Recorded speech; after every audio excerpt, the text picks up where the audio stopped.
The Lord himself appeared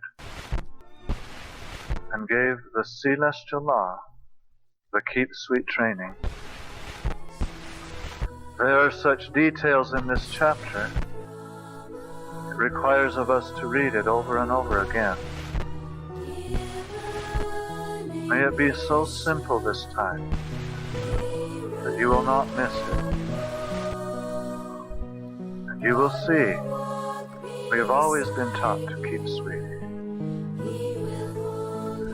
We come to what is called the Beatitudes. People have wondered what the word beatitude means. I simply say to you, these things must be your attitude or spirit. They must be in you as your way of life, thinking.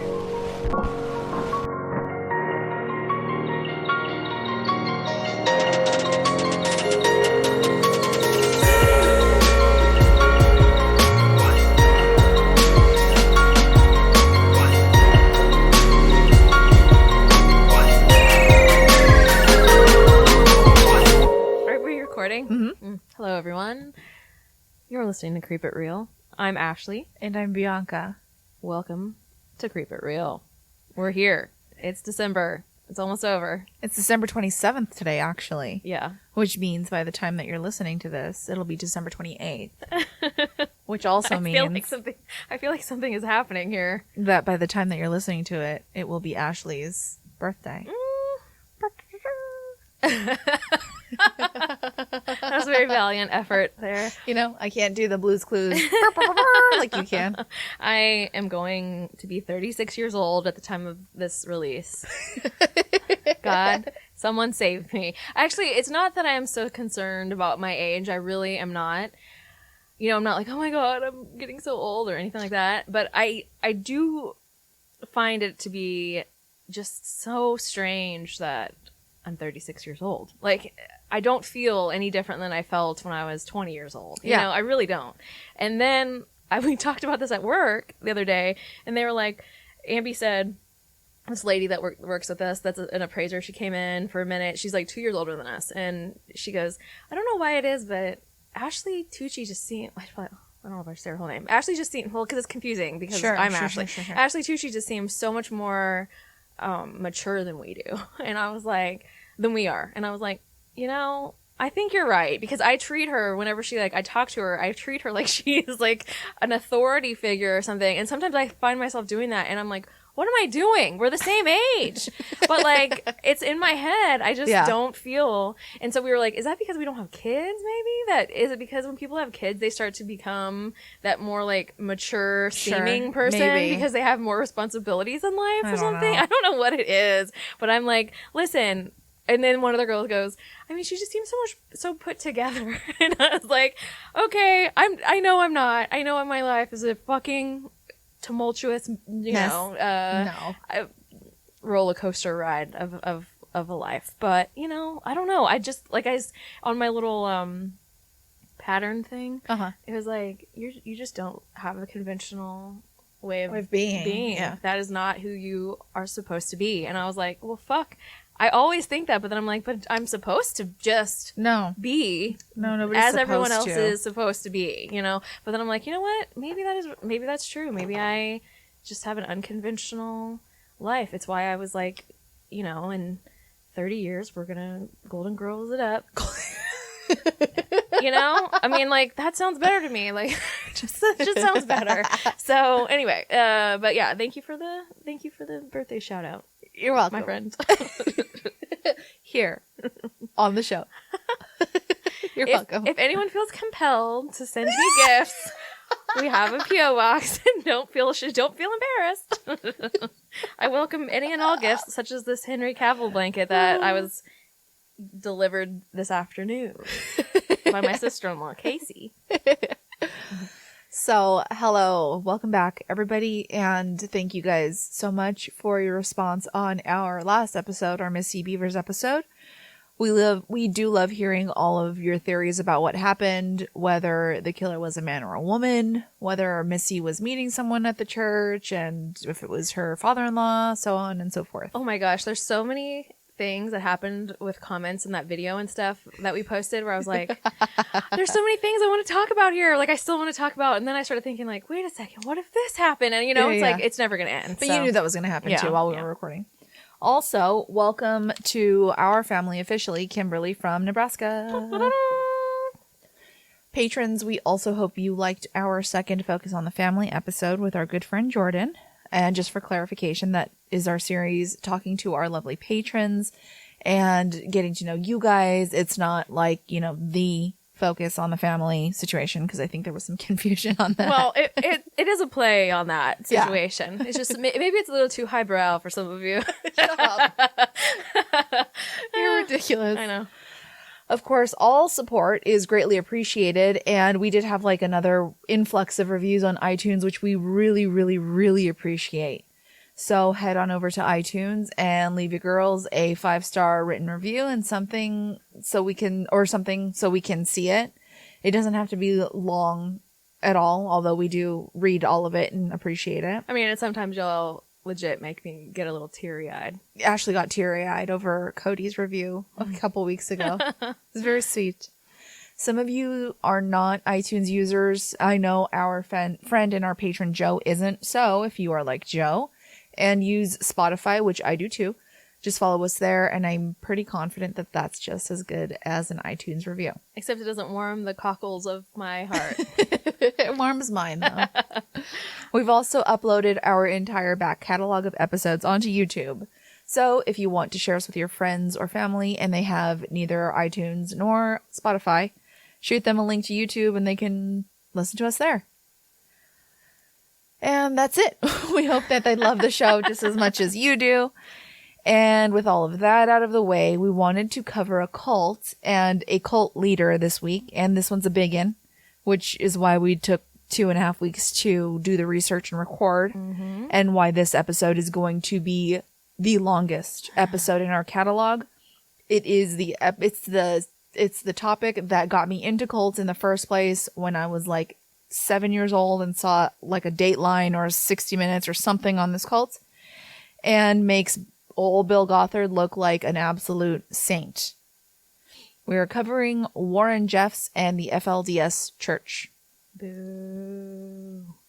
For our research, I read Breaking Free, How I Escaped Polygamy, the FLDS Cult, and My Father, Rulon Jeffs, and I watched the documentaries Prophets Pray, Rulon Jeffs, Prophet of Evil, and I watched 16 minutes of the Lifetime movie Outlaw Prophet, which provides only drama and is completely contradictory to literally anything else that I read about Rulon Jeffs or researched about him or Rulon Jeffs. Okay. I read Prophets Pray, My 7-Year Investigation into Rulon Jeffs and the Fundamentalist Church of Latter-day Saints by Sam Brower, who is a investigator, and I also watched a few documentaries, blah blah blah. I don't really remember. I think one of them was the A&E Cults and Extreme Beliefs episode on the FLDS Church.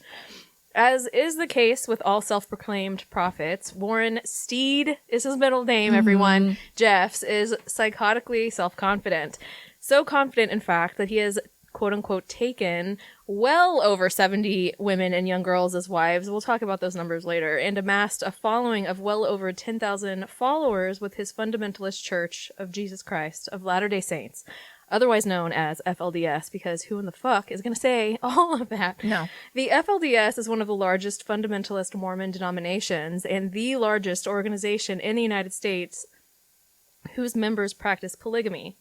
In the early 20th century, its founding members were excommunicated from the Church of Jesus Christ of Latter-day Saints, in large part for refusing to abandon the practice of polygamy, and so the fundamentalist Mormon movement was born.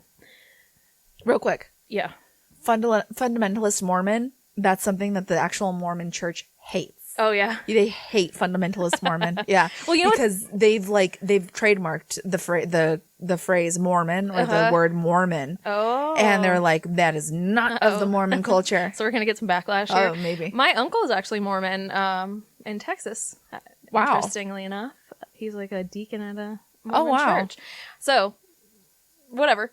Little interesting tidbit. I don't know if my cousins listen, but if you do, hey guys. So, WJ demands absolute obedience from his followers, and nothing is to be questioned. They believe every word that proceeds forth from the mouth of the Lord's anointed. He seems, not that I'm a psychiatrist, but he does seem to have traits of narcissistic personality disorder and sociopathy, as it does seem like he is unable to emotionally bond with people, and he puts himself first and doesn't seem to feel the pain that he inflicts upon everybody, essentially. Yeah. Like, he is a tyrant. You know, you call me a tyrant, but this is a true tyrant. This is a true tyrant.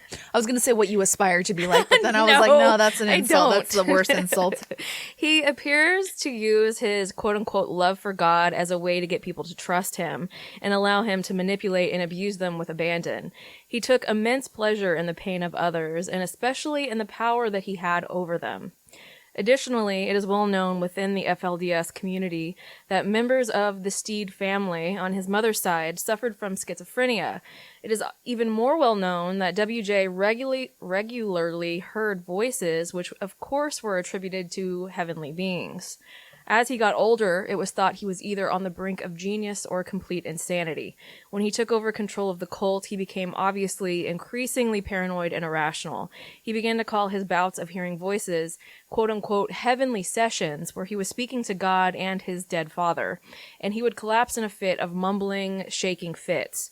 He would excuse himself from meetings because he'd feel he'd have a heavenly session coming on, and he also used these heavenly sessions to pretty much excuse the rape and abuse of underage children, which, as we will get into, there's a lot of that going on here. But before we get into all of the sordid details of WJ and the FLDS Church after he took the control as the quote-unquote prophet, let's discuss his upbringing.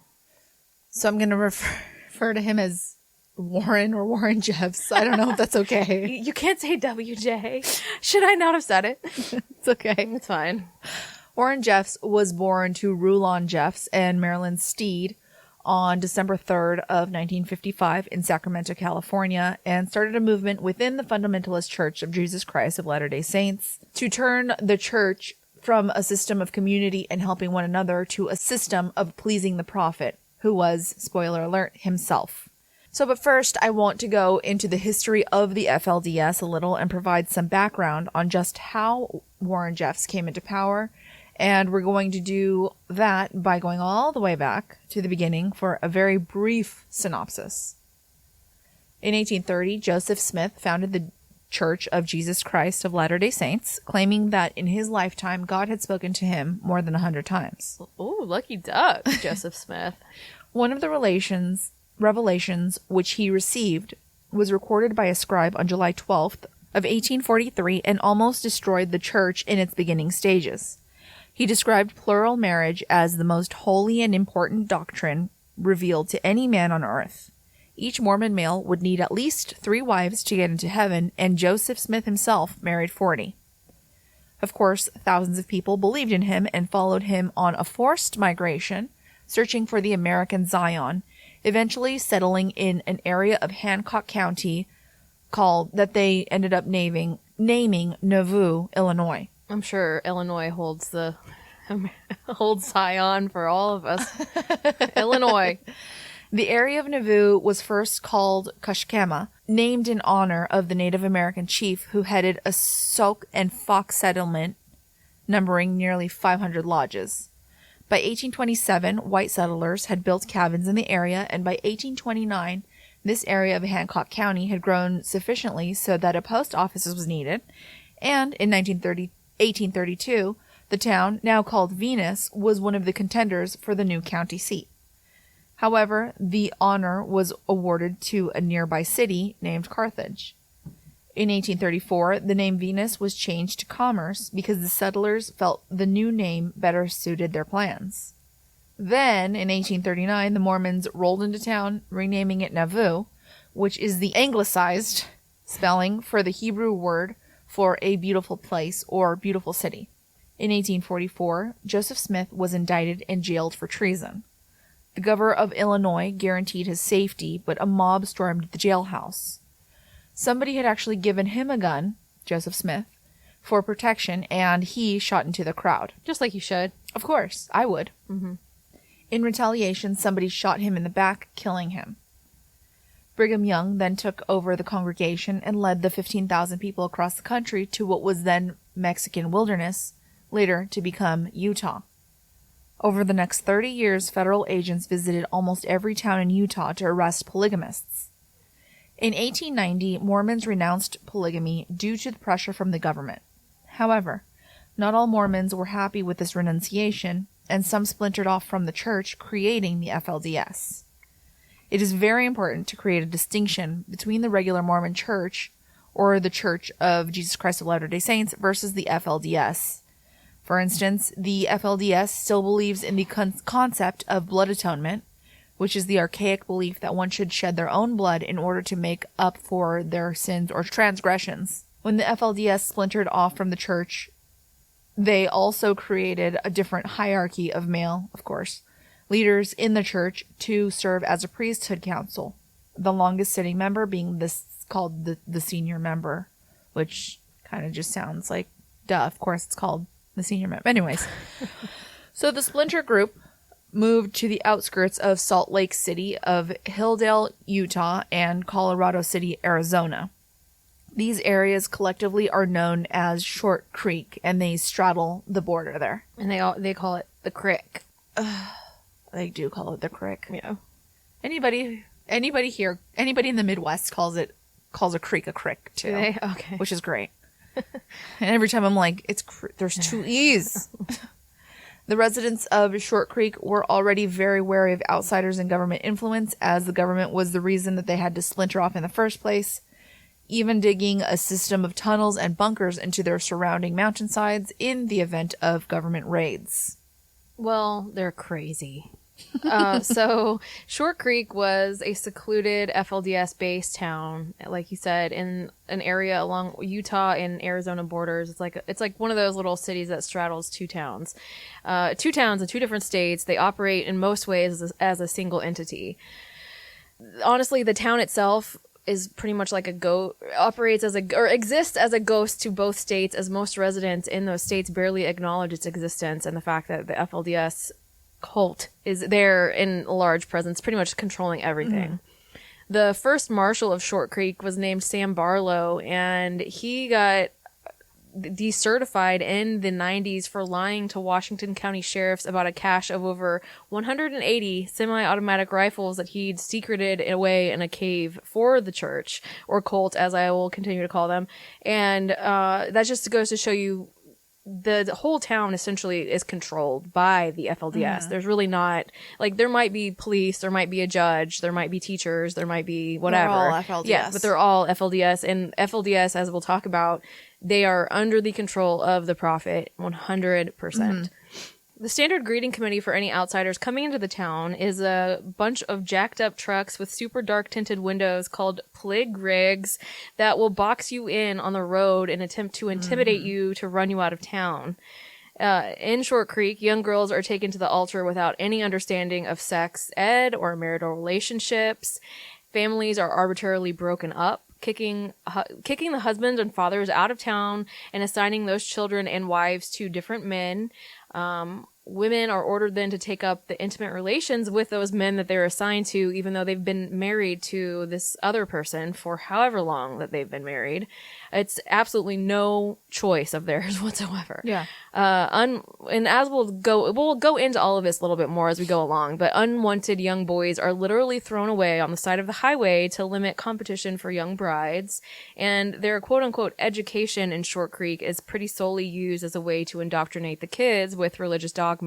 And even that is short-lived, as most boys are taken out of school around the age of 8 years old to begin working on construction sites, because they use solely FLDS members to work on any of the construction in the city, and literally there's just little kids just out there working their lives away. It is unreal.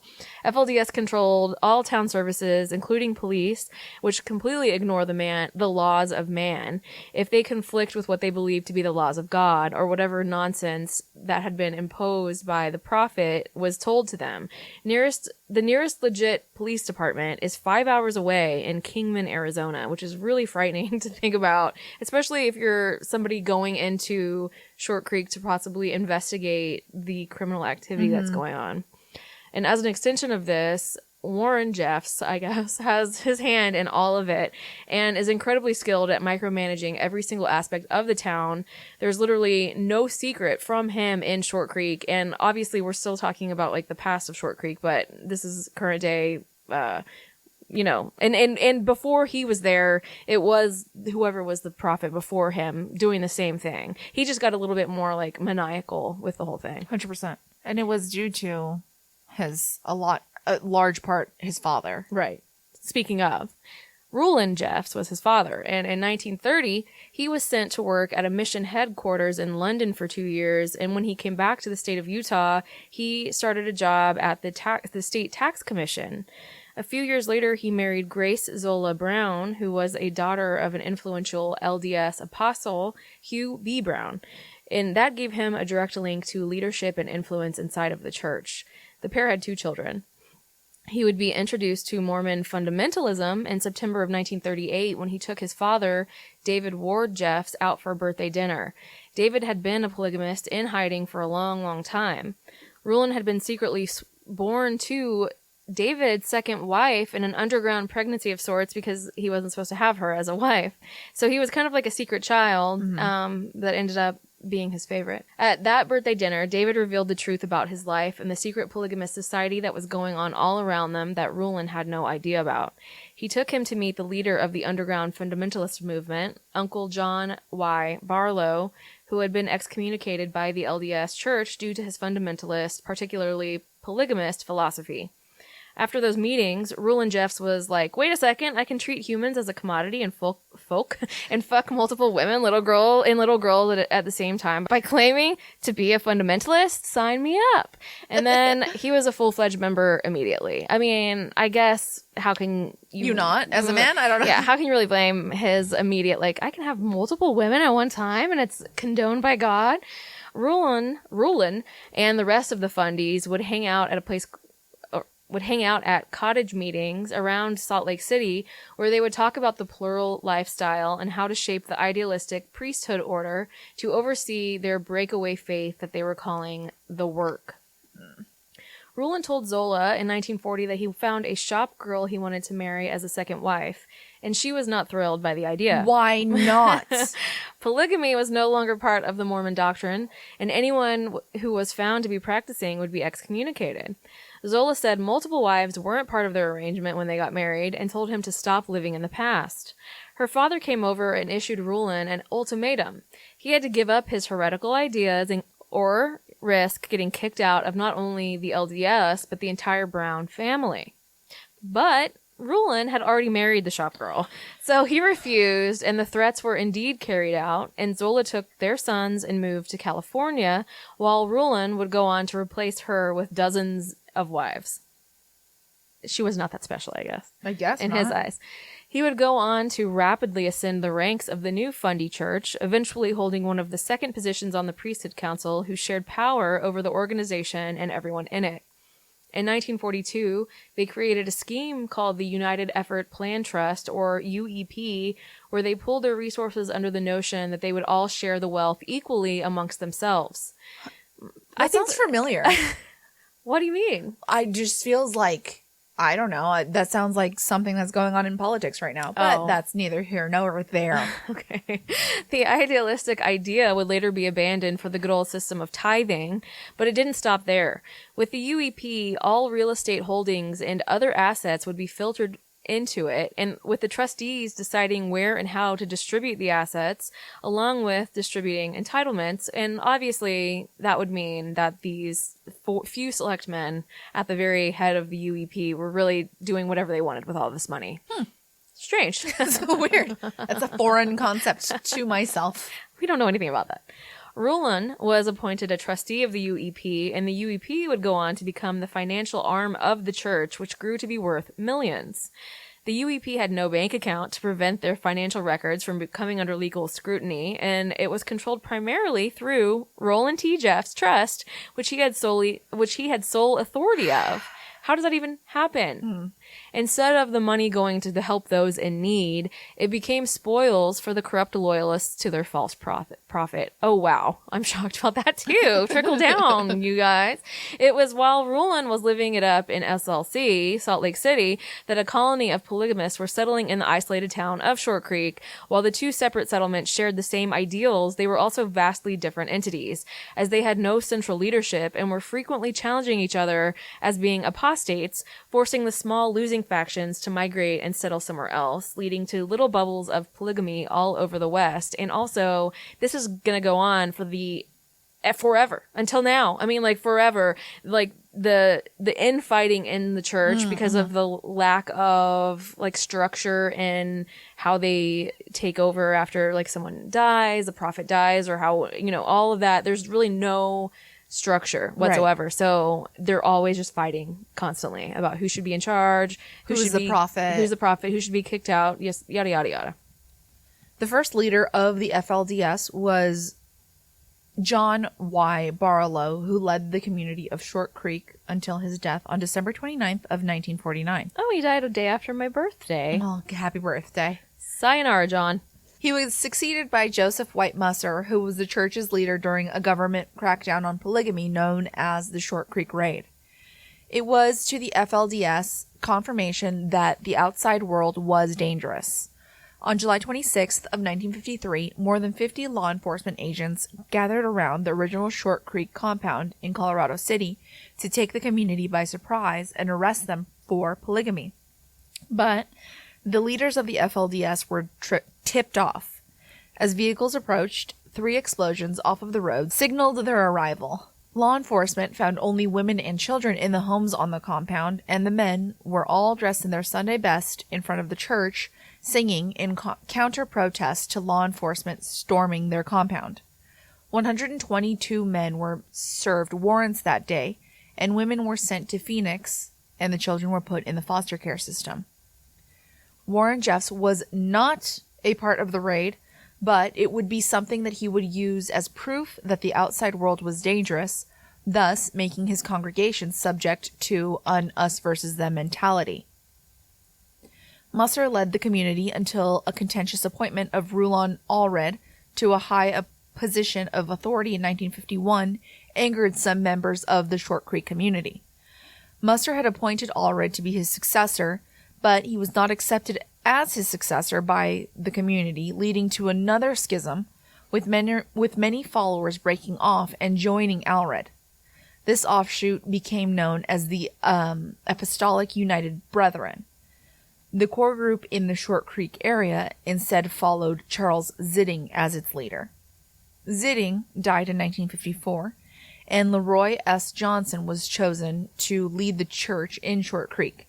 He led the FLDS until his death in 1986, and then was succeeded by Rulon Jeffs, who assumed the position of prophet, which was a title that Zitting refused to use. Well, there is something to be said, because pretty much up until Rulon, no one used the prophet word.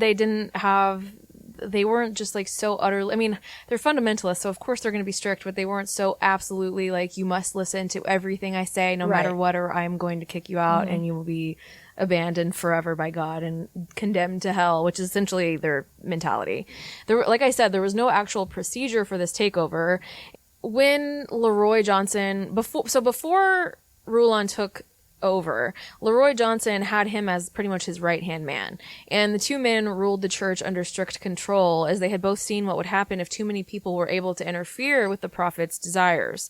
They became the champions of a no-questions-allowed policy called one-man rule, which sounds like a dream for me. 100%. Sending the 7-member priesthood council on its way to obscurity, which would leave no system of checks and balances to keep the prophet from running amok, because before then, they couldn't just say whatever whatever they wanted and have everybody listen, because there were other men in the priesthood council who were going to say, wait a second, that sounds like you're making this up. And they were like, let's get rid of this because we don't want to have anybody having their hands meddling in our business. God's telling us directly to our ears. So get out of our business, everybody else. So when Uncle Roy, as they called Roy, died in 1986, there was no question that Rulon would be his successor, as somehow the revelations and prophet soothsaying is transferable in the FLDS church. So that's convenient for everyone, isn't it? Naturally, Rulon's most rabid, frothing at the mouth supporter was his son, Warren. Rulon would go on to take over 50 wives as the prophet of the church, which, like we just said, was the title that he began to use when he began his rule of the FLDS.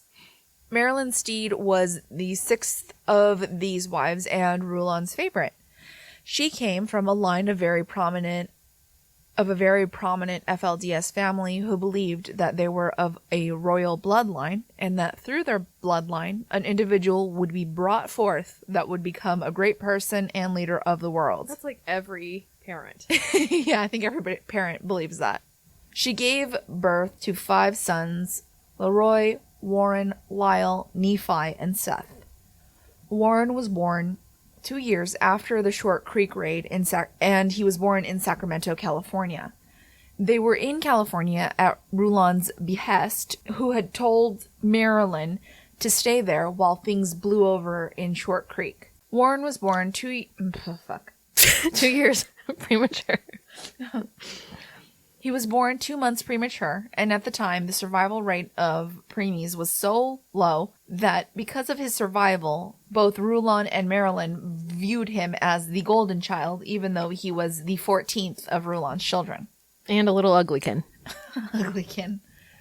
Studies done at the University of Lincoln state that children who grow up in large families, particularly polygamous families, often develop more emotional and psychological problems than those in monogamous or smaller families.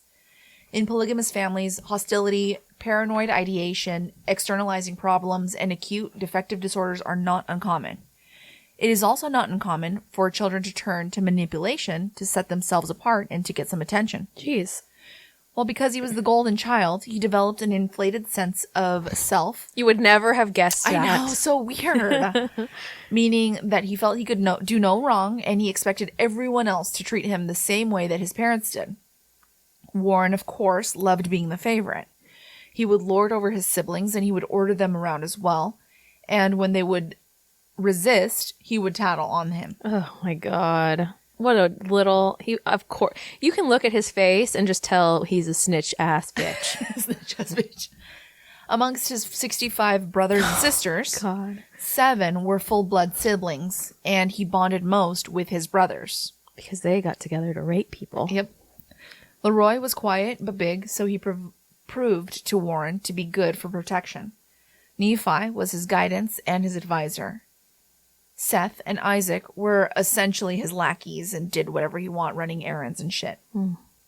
Because of the way his parents treated him, his brothers also began to believe that he was the golden child, and this made it easier to manipulate them and everyone else, which continued to add to his delusion of grandeur. It's exactly the opposite of what needed to be happening. Sure, yeah, exactly. All of this favoritism is thought to have developed a narcissistic complex in Warren, which often begins to show in childhood, and Ashley mentioned earlier. Narcissists often lack empathy, they have grandiose sense of self, and they have a preoccupation with power, along with a desire for admiration. All politicians. Rulon, being the figurehead of the family, was the most enabling person in his life, although Marilyn was also extremely protective of Warren. Whenever he did anything wrong, she'd bring up other people's faults to cover him, or just place the blame on somebody else. Oh my gosh, how many people who have grown to be psychots has this happened with? I cannot even remember all the people that we've talked about whose parents would Enabled them? And they just completely enabled them and made excuses for them along the way at every turn. Warren went to Alta Academy, which was a school in Salt Lake City, Utah, that Rulon Jeffs founded from 1972. It did close in 1998 and taught 1st through 8th grade because, as Elaine Anderson, who is the sister of Warren Jeffs, says, you don't need to go further than that, really. No further. 8th grade's just 8th grade, that's it. That's it. That gives you all you need to know. The school was originally built for his own family, but word got out about it, and it became one for all faithful FLDS members. This was also where Warren met Rob Roebuck. He met Warren when he was 19 years old at school and said that they were thrown together in both school and a lot of other things, and Rulon himself promoted it, seeing Rob as an advantage to himself and his sons. Rob was essentially the vice principal and head of security at Alta Academy, installing a security system that included pressure-sensitive mats, cameras, and a phone system that recorded all in- and outgoing calls. What is this, the prison? Yeah, pretty much. But back to Warren, when he was at Alta Academy, Rulon would often pull him out, even though he was boarding at the school, for important FLDS business, and he would bring him in to sit on church meetings, etc. Warren loved the intensity of his schedule because society views busyness as equaling success, and he would use his hectic life to leverage respect. At school, Warren's heavy devotion to rules also made other kids wary of him. Well, yeah. However, he had to learn to adjust his personality to whoever he was with in order to maintain his manipulation and power over them, and with each situation. For instance, with teachers and church leaders, he would be quiet and studious or reserved. And with peers, he became more of a jokester and lighthearted, maintaining his social fluidity. As Rulon gained more power in the FLDS and would introduce Warren to high-ranking church officials, Warren would befriend them in case they would be useful to him in the future, like collecting people. At 17, he was placed as a teacher at the Alta Academy. At 17? 17 years old. Yeah. Oh, no. Yeah. And then in 1973 to 1995, at age 18 and with only a high school diploma, his father made him the principal, which he would be for 13 years. It is believed that as the principal, he honed his ability to manipulate others even further, creating a more specified curriculum, which focused, of course, mostly on FLDS history. He restructured the curriculum to include within the first hour of school prayers, hymns, readings from the Book of Mormon, and his own sermons. Additionally, he taught math and a modified version of history. Okay. He taught that man didn't land on the moon because God wouldn't allow it. Sounding more like an episode of Subliminal Deception than a school. It was also under Warren that he created the new school motto, "Perfect obedience produces perfect faith." And he reinstated corporal punishment, which included being beaten with a paddle or a yardstick. He was revered by most of his staff and students because he remembered everyone's name and seemed to genuinely be concerned with every student's success. This type of quote-unquote devotion to his students made it easy for people to trust him. Even though he was a piece of shit. A complete piece of shit. Students, also with his request, started to refer to him as Uncle Warren to make people feel closer to him and like he was a part of the family. While he was principal, he would essentially test the boundaries of fear and love until he got the perfect combination for manipulation. He was harsh, but he made it seem like he cared about them as well in order to maintain their loyalty. Regarding his tenure as principal at Alta Academy, I watched a documentary from 2016 by Amy Berg called Prophets Pray. And there was a private investigator named Sam Brower. Oh, I was like, oh, that sounds familiar. Who was a part of the Lost Boys case and Brent Jeffs case against Warren, which we'll get into a little bit later. And he showed a tour of the school in the documentary and pointed out specifically Warren's office. The office was on the end of the schoolhouse and even had like that slanting support roof situation going on. It wasn't the nicest office, but because it was on the end of the schoolhouse, he would be able to watch the children in the playground and know instantly if they did something wrong. And I'm willing to bet it allowed him to do things in his office that other people didn't know about. Yeah. Warren had also made up the dress code at the school, and as police of the dress code, he would bring girls into his office alone if they were out of it. Warren's nephew Brent, who was also one of Warren's victims, remembers kids being taken into his office all the time, coming out with a look of, quote, your soul being ripped out of your heart. So I'm just going to say, listen, everybody, this is a rough story. There's a lot of really horrible stuff that goes on in the story. It's all important, I believe, in really understanding what went on and what has gone on in the FLDS church for a long, long time. And if you are somebody that this is going to affect, then this may not be the episode for you. We don't usually, do like a warning, but this may not be for you if you can't listen to stories of child abuse, sexual and otherwise, because there's a lot of that goes on here. Okay, thank you. Mm-hmm. So Brent recalled the boys' curriculum, focusing on the fact that they were going to be fathers one day, and in order to be good fathers, they had to be perfectly obedient to teachers, their father, church members, etc. This was drilled into them every single day, but Brent was one of the kids who questioned things, so of course he stood out like a sore thumb. Brent said that there was a bathroom in the basement of the schoolhouse, and when they'd have special family meetings, Rulon Jeffs would be up on the stand with Rulon, and Rulon would begin to speak. Then the children would all separate and go into their own classrooms. Warren would then disappear off the stage, and he would sneak into the basement, pulling in a child into one of the bathrooms and molest the kids. There were a lot of stories of Rulon Jeffs beginning to molest children and beginning the molestation by saying, "Don't do this," and then proceeded to do the terrible, terrible things he would do. He would tell Brent, "This is God's will, and if you tell anyone you're turning your back on God, you'll burn in hell for that." Unbelievable. But also, we're going to talk a little bit more because Brent was not the only child in his even immediate family that was abused like this. And so we'll talk a little bit more about that in a little while. I think I read something that he had even abused his own sisters. Warren? Yeah. Yeah, he did. And his own daughters.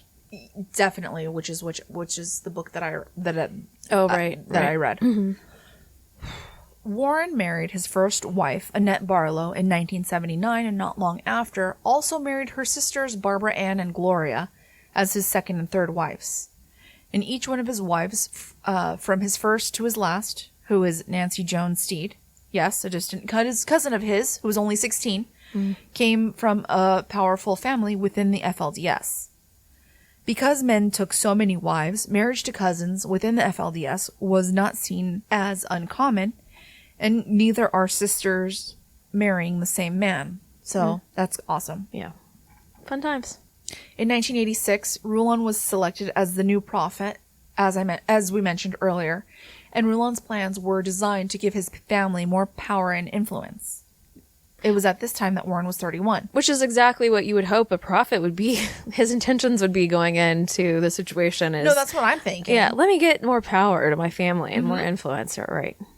It was right after he was selected as the new prophet that Rulon made Warren counselor to church leaders. Rulon's first change within the FLDS was to eliminate the council of elders who made decisions for the community, giving full decision-making power to Rulon, but nobody recognized it. For 12 years, he tested the boundaries of his power, and during this time, he introduced the mantra, "Keep sweet," which was a reminder to keep one's emotions in check and fill themselves up with the Holy Spirit. Oh, this is for all you positive vibes only people. He would use this phrase, for instance, when someone would speak out against him.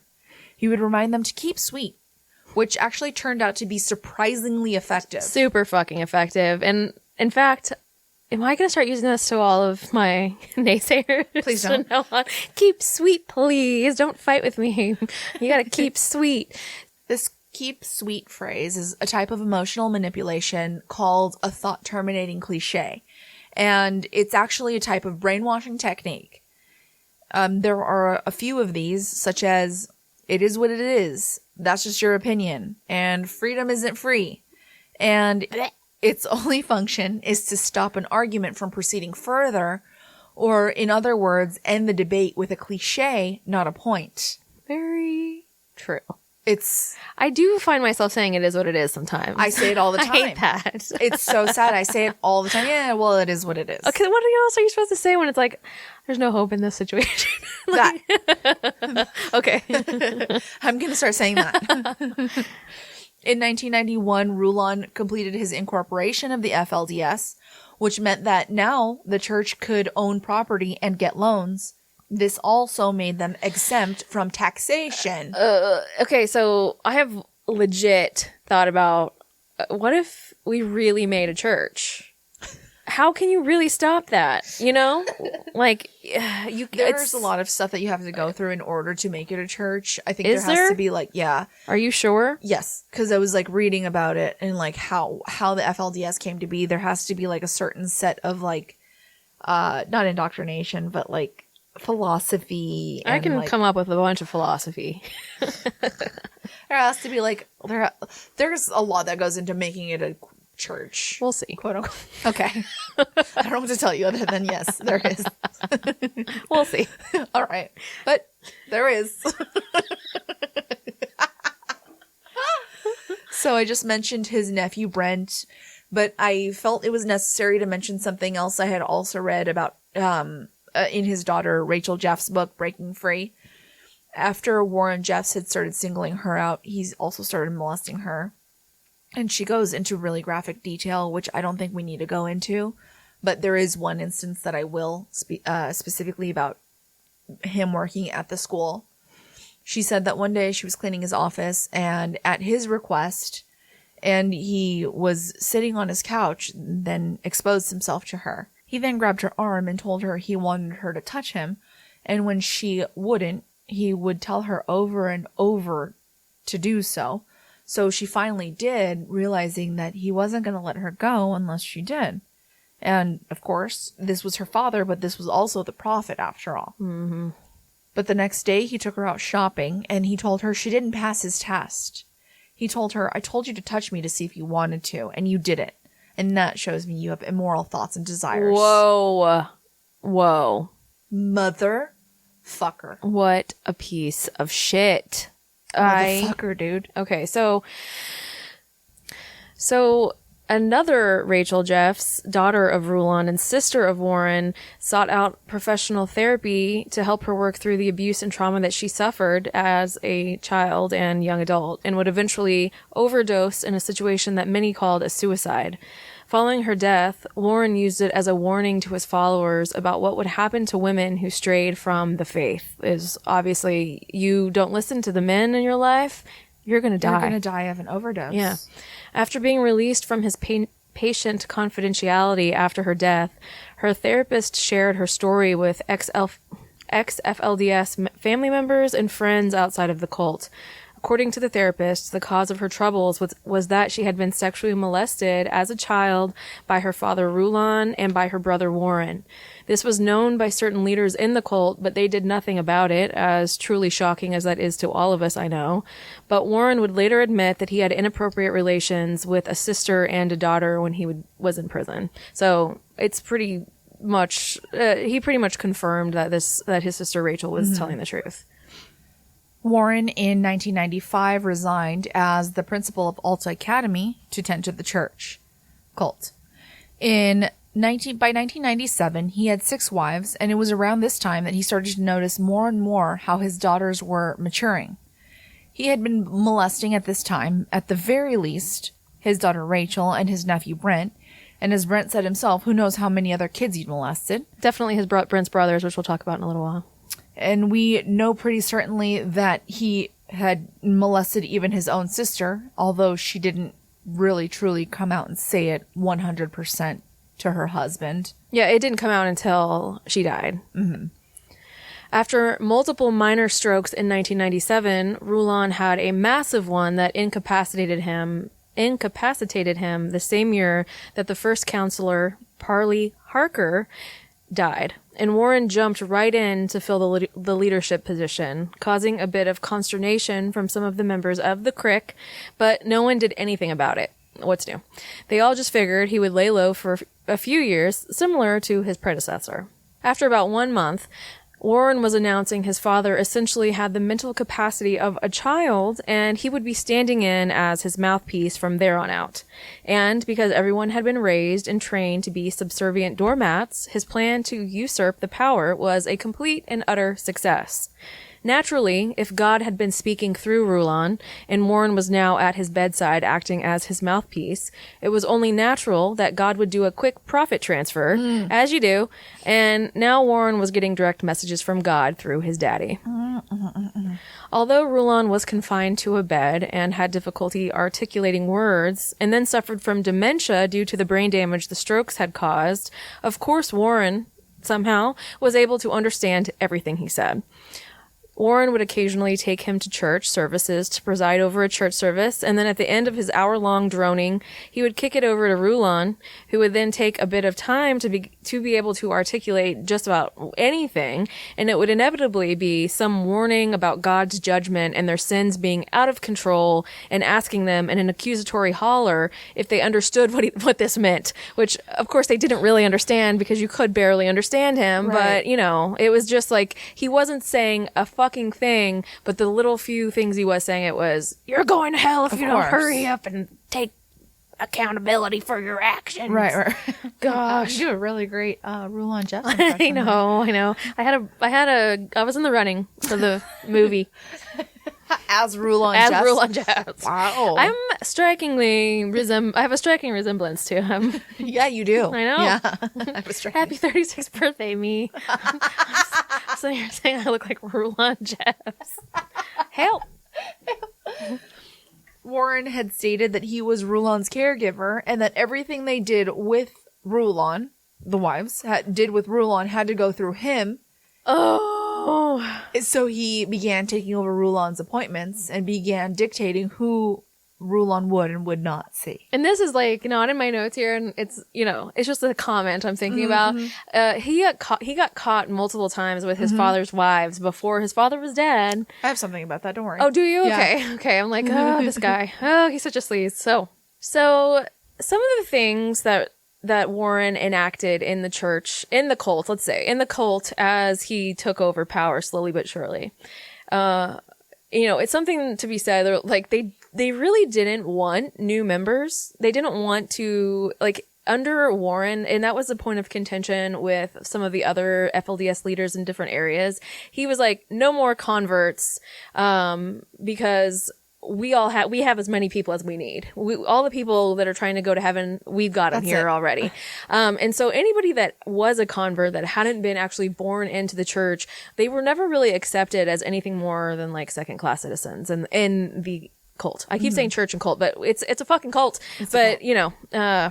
So obviously, like we've talked about, women are subservient and obedient. They must keep sweet no matter what.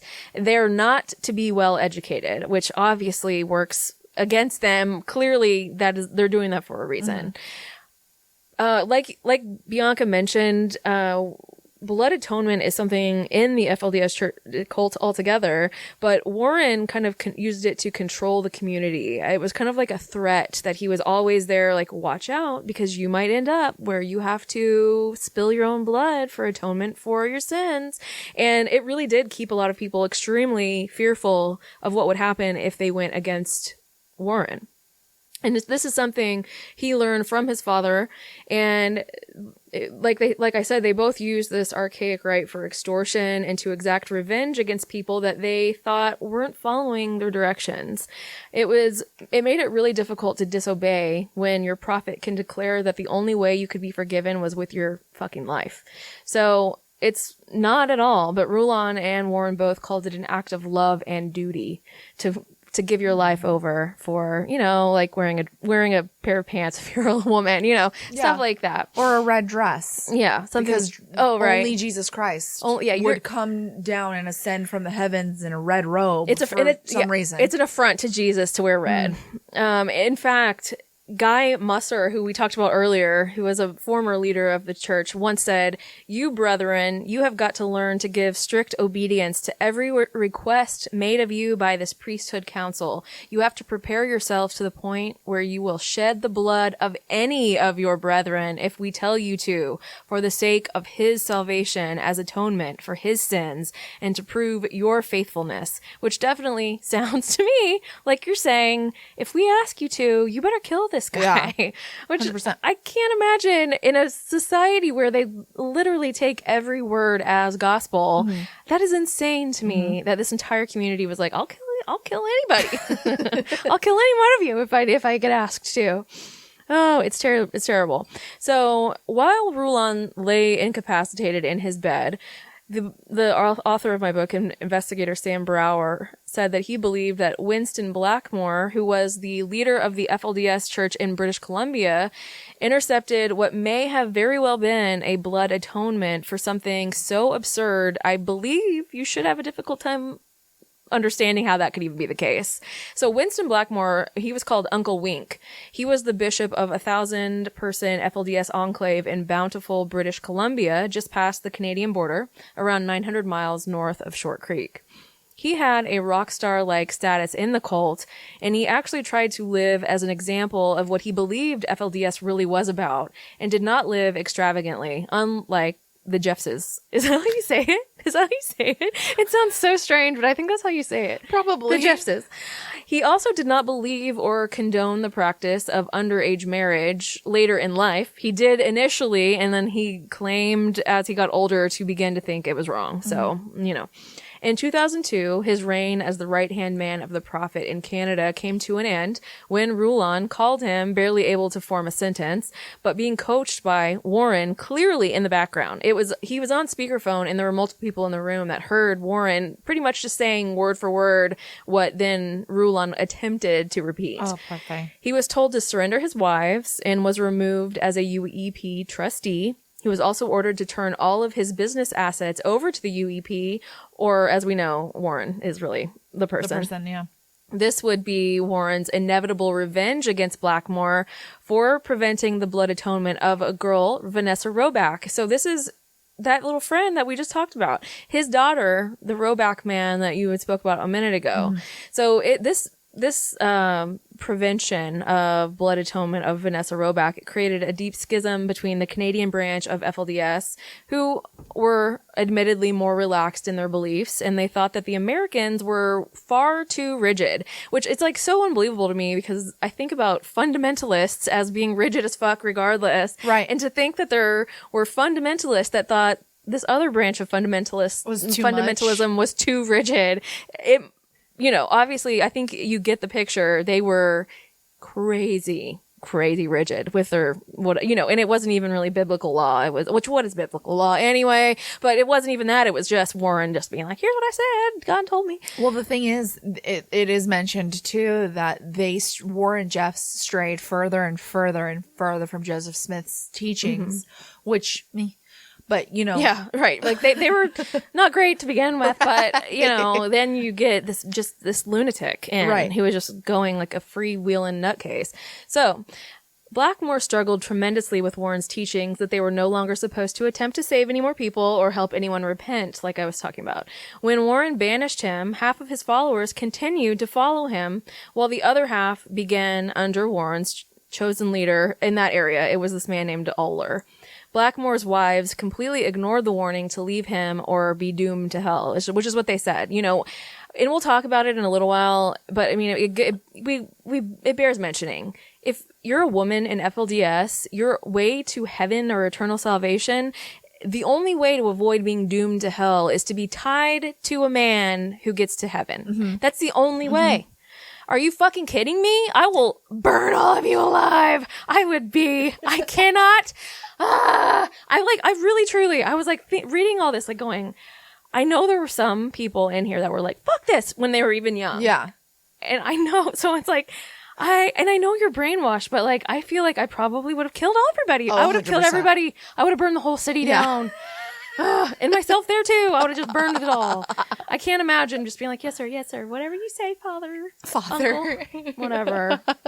So anyway, Winston Blackmore would go on to cooperate with multiple law enforcement agencies, including the FBI, and it would ultimately lead to the demise of Warren. So he got his payback eventually. But let's talk about this Vanessa Roback situation, where it seems to me and to this investigator that Warren might have been ready to kill this chick. So she was a 16-year-old girl.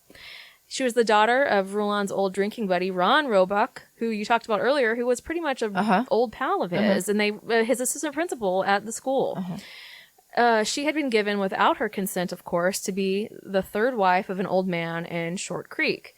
She told Blackmore later, "I about died. I was only 16 and I did not want to marry that guy, but I was told that if I did not do it, there would be nothing more for me, ever. And obviously, hell."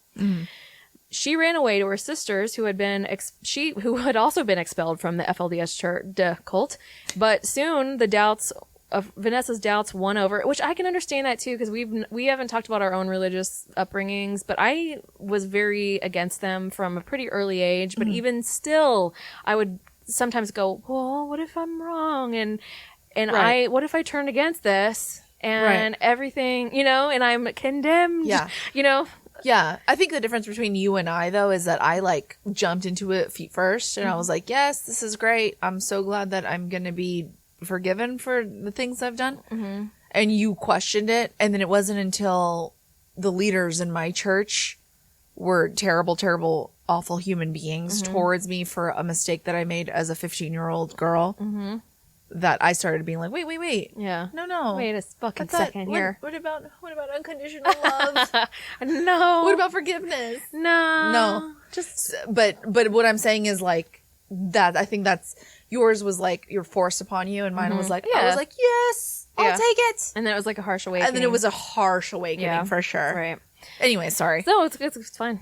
So she returned to her father's because she was like, "What if I'm wrong? And I don't want to be doomed to hell." Yes. So she was soon caught, though, sneaking away to go on dates with a boy. Gasp. Oh no. Her own age. Her own age? Yes. What a slut. I know. And Warren was furious. What a goddamn ass. But due to Rulon's relationship with her father, it was decided that she could go to Canada for a quote-unquote cooling off period. Ooh. Which was honestly I was honestly kind of shocked that it even happened to begin with. But it was just, it was at the beginning of Warren's, takeover, and I think he just hadn't fully gotten all the confidence in himself that he needed. So she went to stay with Blackmore and was even granted a rebaptism, which gave her a quote-unquote clean slate. And then she ruined it all by saying that she wanted to marry someone of her own choosing. How dare she? Again, Warren was furious. Even more so this time, as how fucking dare this girl want to marry someone of her own choosing? He had said he had warned his father that she'd go and do this if she was granted a rebaptism, and here she was, whoring around, trying to marry a boy her own age. How could she even begin to think of such a thing? Warren said there was nothing left to do but send her back to him for blood atonement. He instructed her father and Blackmore to pray night and day for the Lord to destroy her from the face of the earth. He was condemning her to death for not wanting to marry the old dudes he was attempting to force her to marry. How dare she again? After Blackmore refused to send her back to Short Creek for the FLDS creeps to atone for her quote-unquote sins with her blood, Warren, sent his lackeys to collect her on multiple occasions, to which Blackmore refused each and every time, eventually notifying the RCMP, the Royal Canadian Mounted Police, who contacted the FBI and the Utah Attorney General's office. Warren had to back off or the law would intervene, and so he did, but he never forgot that situation. Vanessa ended up marrying the young man that she'd wanted to all along, and unsurprisingly, they chose to continue to live in Short Creek. What the fuck? It is well known. Oh no, so it is something that happens I cannot even tell you how many people there are that have been kicked out of the church, but because that's the only thing that they have ever known, that's the only place they've ever lived. They have been told for their entire lives that the people that lived outside of the city were the worst sinners that were going to corrupt them from the moment they stepped foot on the soil. And so they, for some reason, will continue to live in this place where they're treated like garbage. They're harassed. They're told to leave their houses. There's so many fucking things. So many other cities. Many other cities in the country. So many of them. And in that documentary that I watched, they interviewed a couple women who are in the cult, and they live in extreme 100%, poverty. 100%. And they're still living there. I mean, those people are still living there now with Warren in prison, and they're still he's the prophet. Oh, yeah. But like, yeah, so the people that are in his favor are living in poverty. The people who are living against him in Short Creek are like on a day-to-day basis harassed. Of course. They're scraping by barely, if they are even at all. They're kicked out of their homes by like their little gang, which we'll talk about. I mean, it is unreal. Like literally so many hundreds of cities in the United States. So many. Yeah. There's Seattle. There's Los Angeles. You're in a beautiful area. Salt Lake City. Yes, you're in a beautiful place. There's like I would move to Utah. I mean, of course there's like some weirdos about, but like it's so beautiful. It's gorgeous. 100%. So beautiful. There's Denver up the road. They don't have any. There's Phoenix to the south. And that's the other thing is like, since they were 8 years old, they were like building, they had skilled tradesmen, but it doesn't matter because they're going to get out of the town and they're going to be, think that they're going to be corrupted and go to hell. And I understand like it must be very difficult if you were brainwashed from birth and your whole family's this way to break away from the feeling that I am going to be doomed and what will I do? Right. They just want salvation. They're just so terrified. So there's also this other little aspect that I didn't know really where to talk about it, and let's just throw it in here. It's that the FLDS is fucking racist as so racist. fuck. They trim people of color out of their school textbooks, which we know shouldn't be taken seriously anyway. But in 2005, the Southern Poverty Law Center's intelligence report published the following statements that were made by Jeffs about people of color. First of all, he says, the black race is the people through which the devil has always been able to bring evil into the earth. He also said, Cain was cursed with a black skin, and he is the father of the Negro people. He has great power, can appear and disappear. He is used by the devil as a mortal man to do great evils. I don't remember reading that in the Bible that Cain was cursed with black skin. That's something that a lot of racist religions will use, is that Cain had dark skin and that's made him evil. And wow, you mean that in the Middle East? You mean in the Middle East? You mean back in the biblical times, all the people that are in the Bible would never be dark, white in the desert? Yes, come on. Yeah, right. I know it doesn't make any sense, but it is used by multiple different religions. By the whole situation. I'm surprised that you haven't heard about that before. Not the Cain thing. I never heard that. That's a whole other episode of just straight up religious racism. But anyway. He also said, today you can see a black man with a white woman, etc. A great evil has happened on this land because the devil knows that if all the people have Negro blood, there will be nobody worthy to have the priesthood. And then the last, if you marry a person who has connections with the Negro, you will become cursed. So, by the way, anyone, LDS, I'm going to tell you, this is not something that you can deny is pervasive within your religion. And that's very troublesome, to say the least. And I'm pissed about it. But, I'll move on now. I just had to put that somewhere and I was like, here we go. This is it. Because I just am so angry about everything. There's just so many absolutely terrible, terrible things in this religious cult. I just want to make it clear, actually. I just looked up the curse and the mark of Cain. Mm-hmm. The mark of Cain was a mark that was put upon Cain. Okay. Not that he was dark. Well, that's the interpretation. Yeah, well, that's how wrong. They run wild. A mark, it's like a tattoo. It's like the Harry Potter. It's like a tattoo. Like forehead thing. Yes. Yes, the Harry Potter forehead thing. Yep. It's like that. I'm all about the Harry Potter stuff. I know so much about that. It. Uh-huh. I can see that you're very well versed. Mm-hmm. A Harry Potter scholar. Okay, so one day Warren said that Rulon had received a vision that he was going to live hundreds of years, as he was going to reach a valley 300 years in the future filled with women and children without ever experiencing death. This was news to Rulon, who every time he heard that he'd made this proclamation would whisper, "Huh? Did I say that? I don't remember a thing of it." He must have been in a good old prophet trance. As you do, get in those things. But Warren was scheming. He began accumulating more and more young brides for his father under the pretense he needed plenty of quote-unquote ladies to procreate with him through those hundreds and hundreds of years.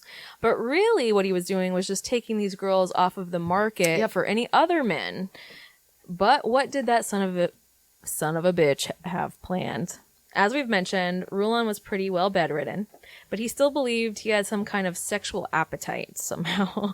Even he was a little skeptical, though, at the young age of his new bride, saying to Winston Blackmore one evening, "I don't know, ask Warren why I'm being married to all of these young girls." Even he... Yes. Sorry. What? In fact, I have a quote from Rulon where he, like, actually, like, pounded the table and he was like, "Why do you keep having these young girls married to me? I am confused about the situation." I'm confused. Is it just for the public perception? Because you were raping little girls. Right. So why are you all of a sudden acting like too good for this? You probably are the reason why Warren is doing this to begin with. Sure. You probably raped him too, honestly. Sure. Anyways, but now he's so old. Now he's 90. So for some reason, being 70 and raping little kids is okay. But 90 years old, he's just over that point. He's like, he's past that now. He's too mature for that. He's grown. Yeah. He said it before I did. Of course, there were no marriage certificates needed. Not that I think the government needs to be involved in sanctioning marriages and divorces to begin with, but that aside, the point here is that most of it was simply to circumvent the illegalities?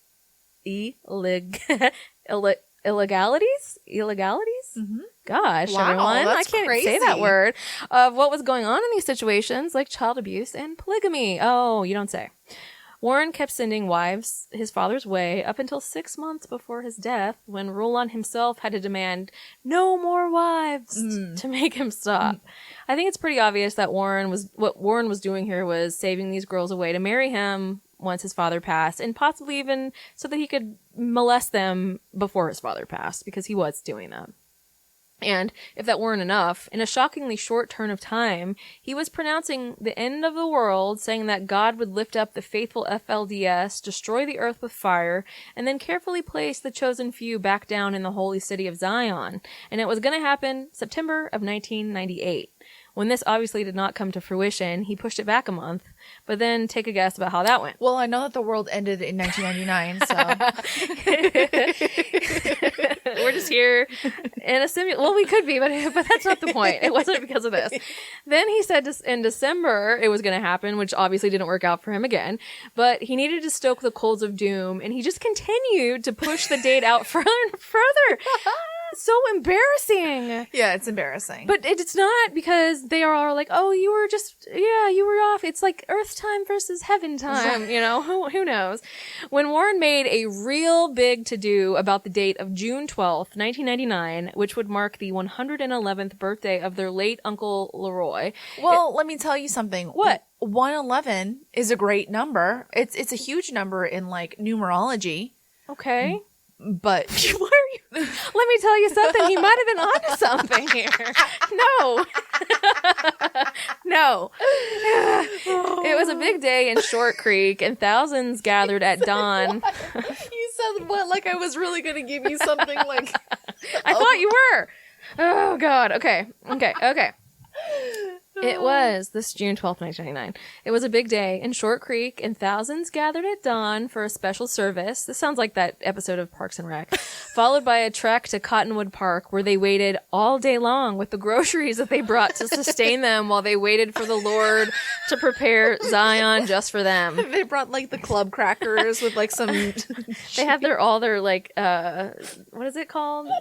Provisions? Yeah, well, what is it called that everyone's doing now? The little dumpster, the little basement, what is it? The show. There's like a whole show. Doomsday Prepper. They had their whole doomsday, like all the food that they would need for like months that they thought God would be preparing Zion for them. Anyway, when absolutely nothing at all happened, of course Warren turned it around on them in typical abuser fashion. He said that his father was disappointed that the believers were still not strong enough in their faith to deserve this blessing of the end of the world.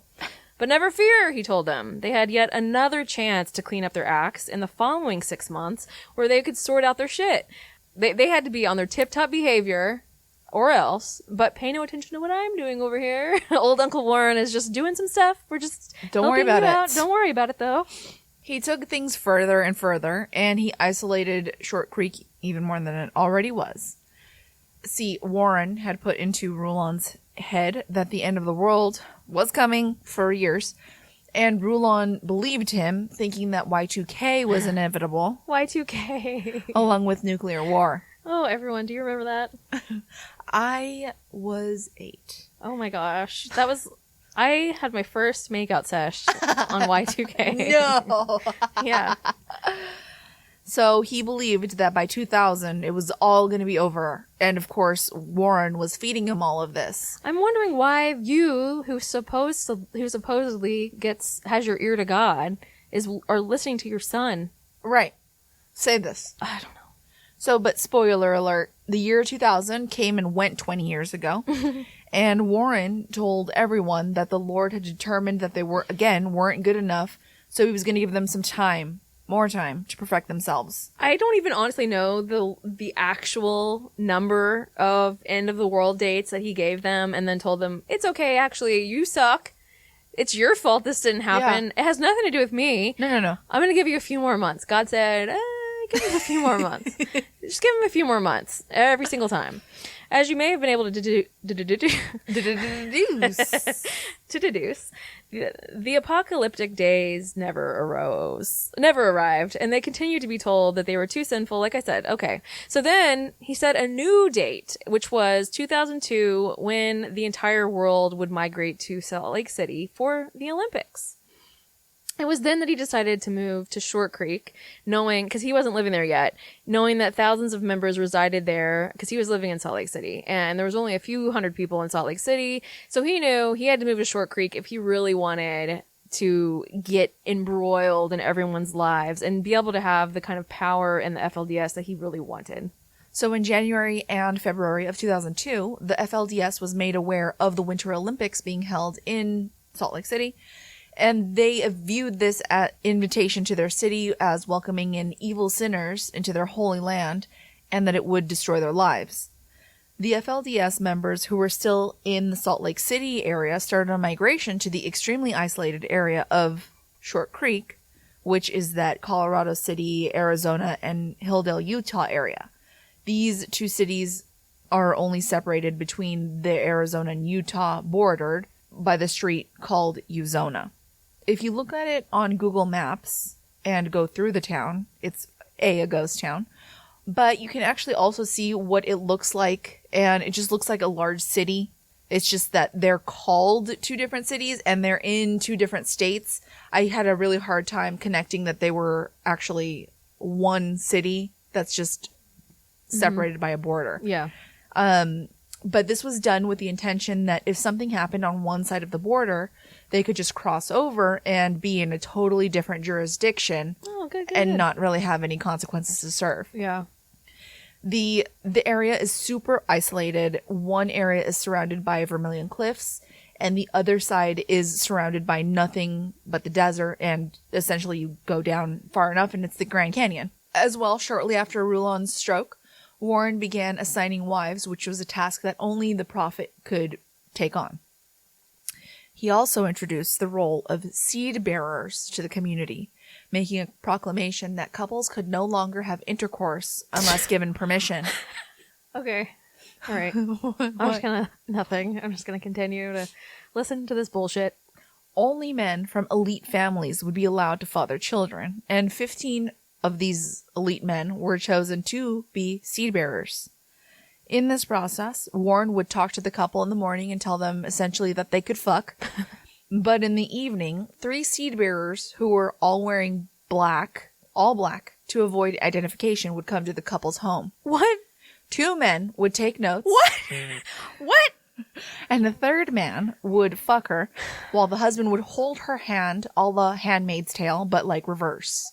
What? Yeah. The fuck? Yeah.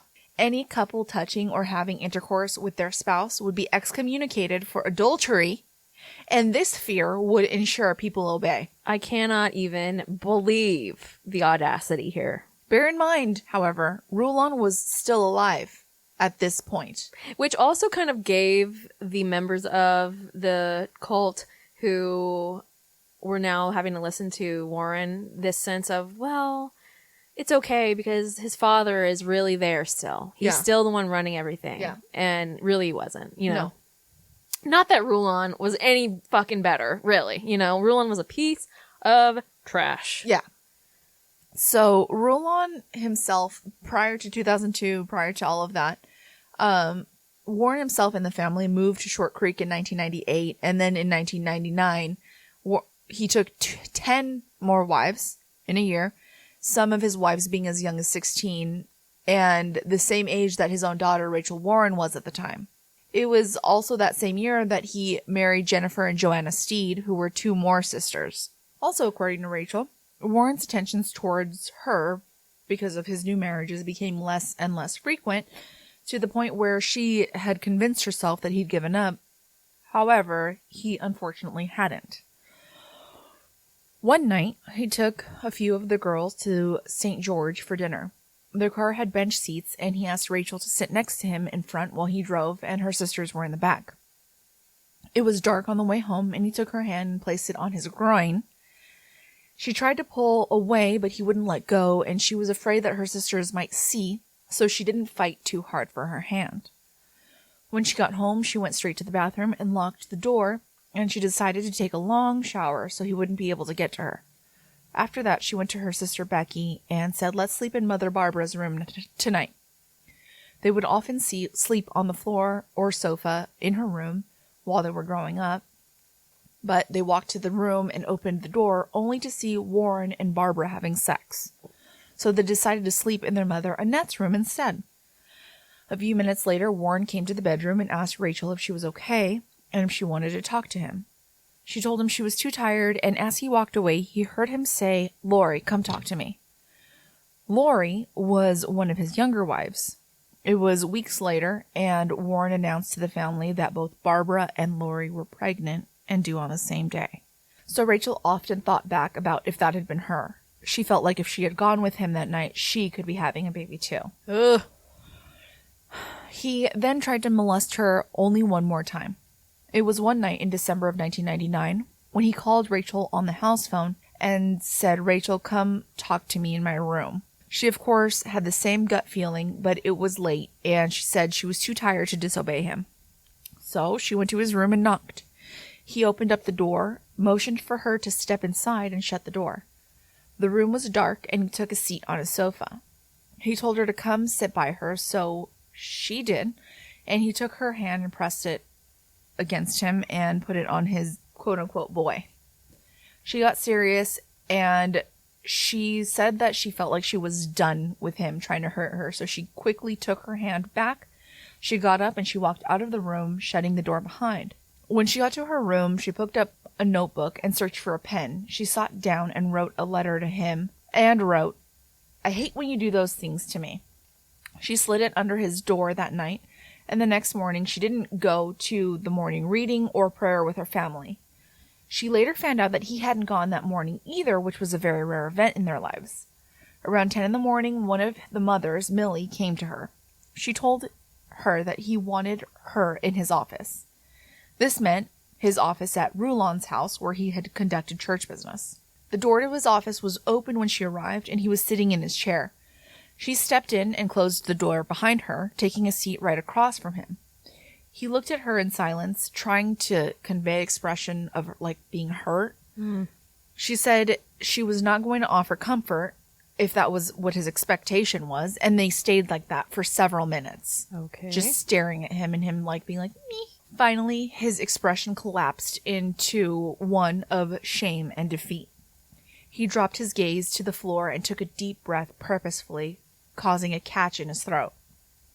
Then he slowly slid from his chair and got down on his knees in front of her. He put his hands together as though he was praying, and he said in an almost ethereal, soft voice, "Rachel, please forgive me. I beg you, forgive me." Ugh. No. She said that seeing him prostrate himself before her seemed hypocritical and insincere, and even his apology made her feel unclean. So she had to stop this performance and said, yes, yeah, I forgive you.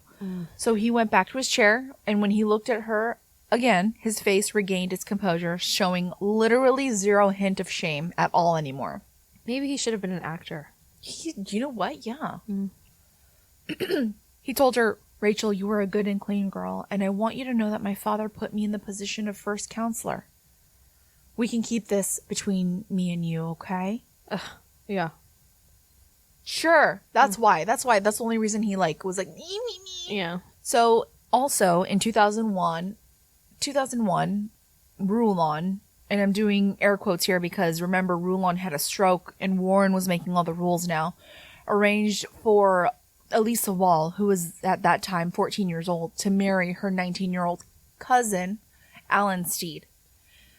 Elisa stated that she despised her cousin and asked that she be given more time or another possible husband.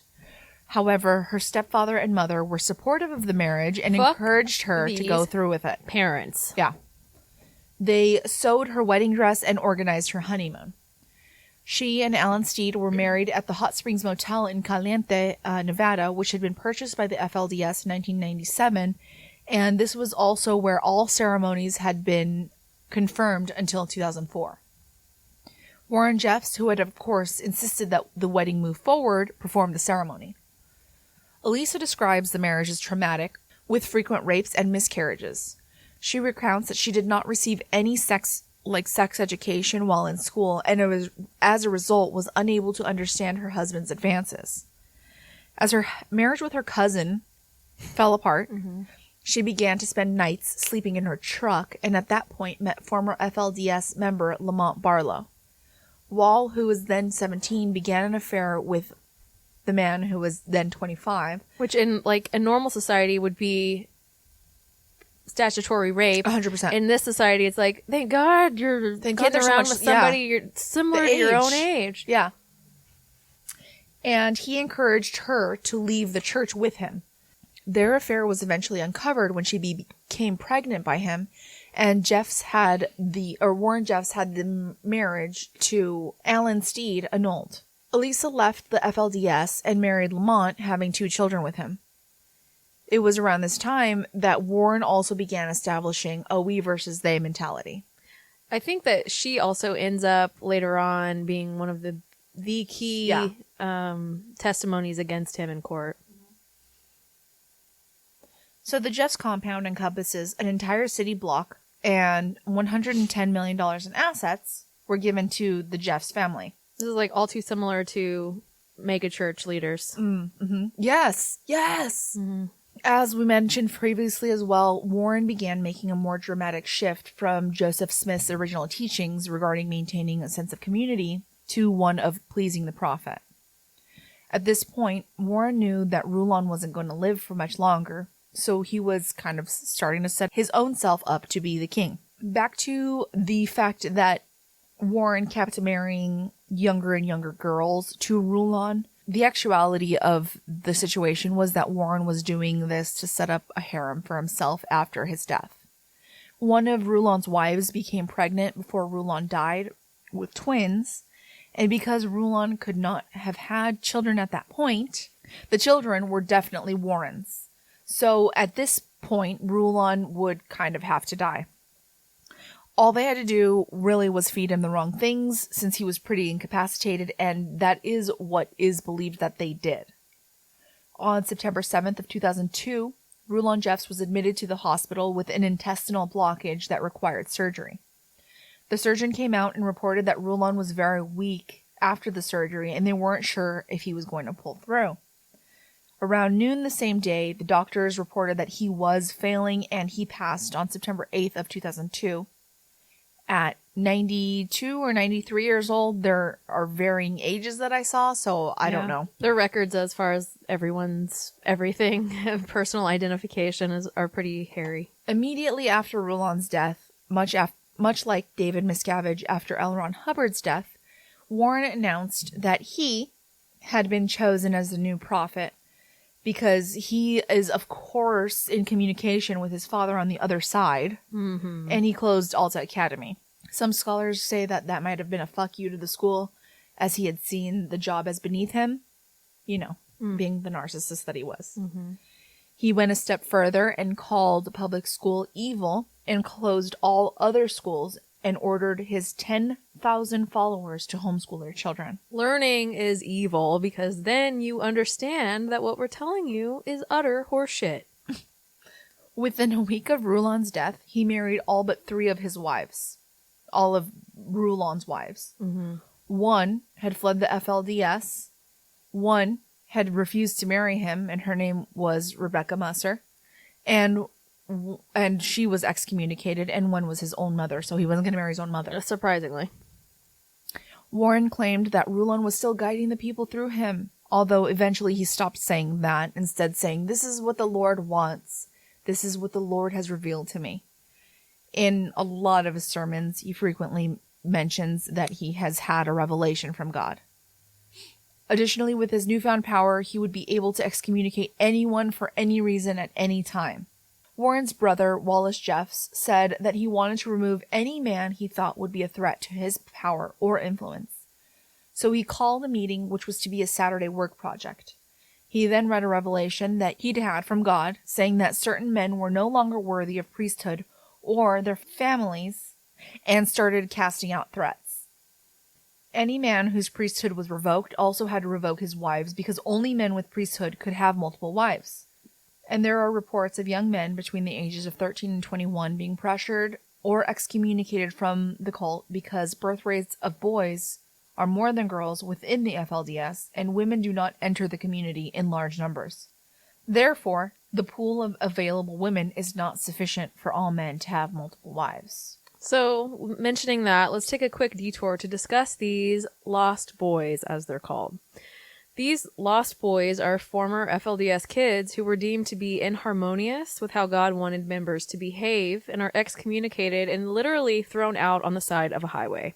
The list of offenses that got boys thrown away range from flirting with a girl to watching television to the prophet having seen them in a bad dream. So basically, any fucking thing you could think of, and it's very frightening to think that a person can say they had a bad dream about you and that condemns you from that point forward. I actually had a bad dream about you. Oh, yeah. wow. So, well, you need to get the fuck out of my life. Yikes. Since the polygamous society needs a lot more women than men, like you just said, boys are definitely more easily discarded, while girls are seen as a valuable commodity, even though they're also disregarded altogether as anything other than sex toys. Likewise, if girls are allowed to choose who they want to marry, they would inevitably pick the hardworking, younger, more attractive boys that were closer to their own age than the old farts that they were trying to take them on as wife number 10, which totally works against the FLDS caste system. Church leaders will go to great lengths to protect the pool of potential brides for the more esteemed old farts, and boys can be instantly banished for any little thing they decide to make a fuss about under the guise of love and religious piety. Boys begin to enter the quote-unquote danger zone as young as 11 and are at constant risk until they reach adulthood. Most lost boys have a third-grade education at best, and it is all dependent upon their level of obedience and if they have valuable skills that they can use to contribute to the cult. Considering the kids are learning how to be humans at this age and are essentially hunted out by the church to banish them for every small misstep, it's a wonder that there aren't a bunch of FLDS serial killers out there in the United States. Or are there? We don't really know, I guess. It's like a very almost incel-y kind of thought process, so who knows. So, how does the cult prevent all of these factors that could work against their system? So, first of all, they keep all children, boys and girls both, completely clueless about sex education and the topic of marital intimacy. Sex is never discussed with the children, and unless they see animals breeding on a farm, they have no idea what sexual relations even are. They are admonished to completely avoid physical contact altogether and treat the opposite sex like a poisonous snake.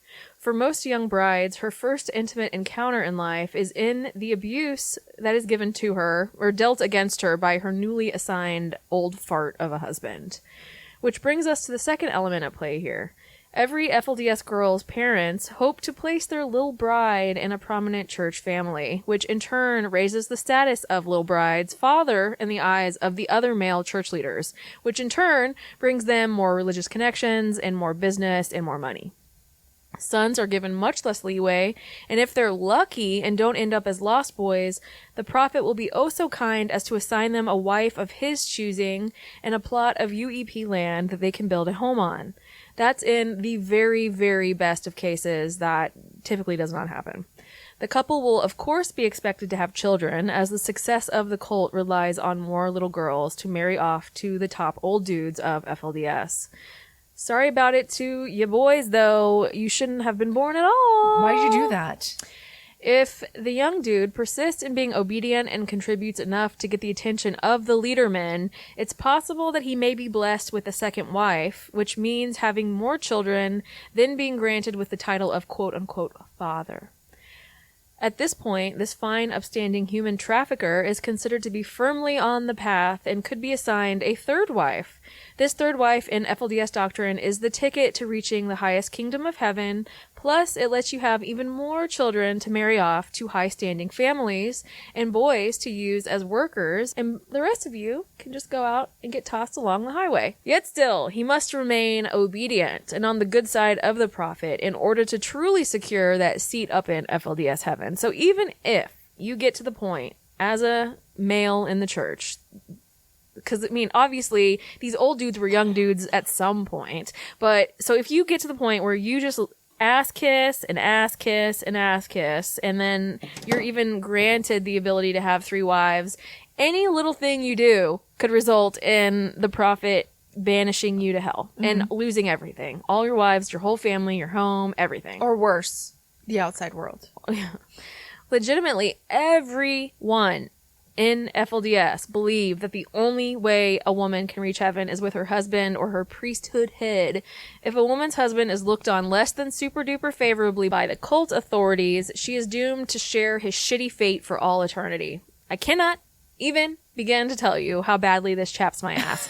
And I already have, bemoaned it, but fucking what are you saying to me right now? I cannot with religious bullshit trying to act as though women are nothing, when it's clearly used as a way to put us down, take away our power, because if we really had it, we could do whatever we wanted and destroy all of your stupid asses. I'm furious. Okay, so, and then, of course, the foundation of the entire FLDS system is built based on how many children can be contributed to it. Thus, the cycle of abuse keeps on keeping on. More wives, more of God's love. It's only logic. Some boys are told not to return unless they can return with a wife. I can't imagine that they would accept that wife. No, of course not. A 2005 article estimated that between 400 and 1,000 boys and young men had been pressured to leave for such reasons. As, talking to a girl, playing football, watching television, all that. Picking their nose. Many young women also have left or have been pressured to leave because they did not want to be part of polygamous marriages. Can't see why not. I mean, you don't want a sister wife? I don't. No. Can I have a sister husband? Can I have a brother husband? No, that sounds terrible. Can I have a husband number 2 and number 3? Okay. Boys in these sects are commonly raised not to trust the outside world, and that leaving their communities is a sin worse than murder. And that is why that even if they're expelled, most of them remain in Short Creek. So with little education or skills applicable to life outside of their community of birth, they must learn to live in a society they inherently distrust, yet know little, while dealing with the consequences of being shunned by their families and behaving and believing they are beyond spiritual redemption. The families of banished boys are told that the boys are now dead to them. And they, go along with it. Yeah. Ugh.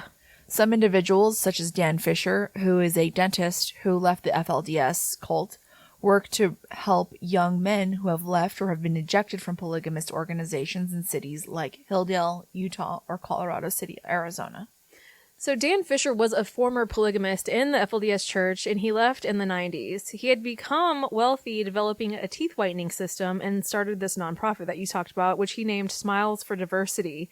And that nonprofit recruited dentists and orthopedic surgeons to fix the teeth of children in third world countries. But then he's like, oh wait, this is also a third world community. We're also in a third world community here. Due to his reputation for helping people, lost boys from the cult began showing up at his home. One by one, the rooms in his home began to fill up until he had to build additional apartments to accommodate them. I mean, there are so many. He helped them get desperately needed education, life skills, and learn to become independent and get out in the world a little more prepared than when the FLDS dumped them on the side of the highway. The incredible number of boys being cast out of the FLDS society drove Fisher to evolve Smiles for Diversity into the Diversity Foundation, providing shelter, food, educational opportunities, guidance, and friendship under he and his wife Alina's leadership. The relationships they form with the lost boys expose them to the nauseating number of abuses taking place within the cult, and for the role he played and information he learned made him an enemy of the cult. They attempted to smear the shit out of his name, and he refused to play dirty back. The Diversity Foundation directors weren't quite as forgiving, and they hired Baltimore attorney Joanne Suter to take on the cult, which they will do, and he is one of many of these lawsuits that had been started, which we'll continue to talk about because it's like through the years they just keep getting added on against FLDS and Rulon Jeffs. While Rulon Jeffs was still taking over, he also established the God Squad. Helaman Barlow, who was the head of the marshals that patrol the twin towns of Colorado City and Hildale, said, quote, "To be a police officer in this community and to be hired by the marshal's office is a calling from the church. You had to get permission to go to the police academy from the church." As the chief marshal, Barlow said his job was to protect the church. He joined the force 20 years ago and said he quickly learned that the marshals work hand in glove with FLDS cult security, known as the God Squad, who keep a very close eye on outsiders. They have a huge network of cameras in this community. They can watch every street, he said. The God Squad didn't only watch outsiders, however. They also watched the community for anything they might be doing that went against Warren's word. Warren began taking away his community's freedoms 1 inch at a time. He took away television, basketball, toys, games, movies, newspapers, internet, pets, dancing, Pioneer Day, which is actually an official holiday celebrated on July 24th in Utah, with some celebrations taking place in regions of surrounding states originally settled by Mormon pioneers. And, of course, there was no Christmas. Of course, taking away all worldly media plays a significant role in the process of indoctrination, as these people are now completely isolated. And since these people were used to obeying authority, these new rules were not really of any consequence to them. The more afraid they were, the more bonded they became to him. They believed, and some still do believe, in the prophet with blind obedience, because more fear equals more dependence, which equals more control. And that is where we are going to end this episode. This is, like we said, the longest episode we've ever done in our lives, and we're not nearly done, but we need to cut it off for today. So thank you for listening. We love you. Go rate and review us, share us with your friends, and come back tomorrow, right? Yeah, this is going to be out soon. The next episode is going to be out much sooner than you probably expect. Or come back soon, and you'll see this episode. Have a great life.